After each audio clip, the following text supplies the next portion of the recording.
So guys, ito na po yung e-loader offline. Touchscreen na rin siya. May bill acceptor at saka coin slot. Yan po. Sa may cash in, Gcash, meron na rin. Cash in lang po siya. So load, meron na rin load. Sample globe, kaso wala pang load. 0995 89493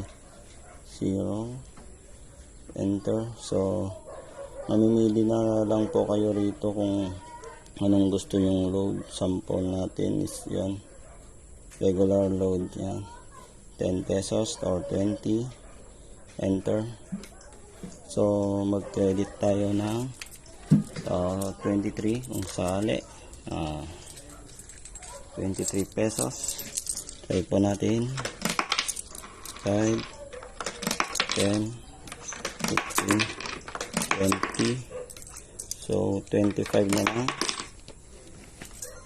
So yan, transaction kaso failed, wala akong load. So kailangan may load yung machine. Yan po, maraming salamat po.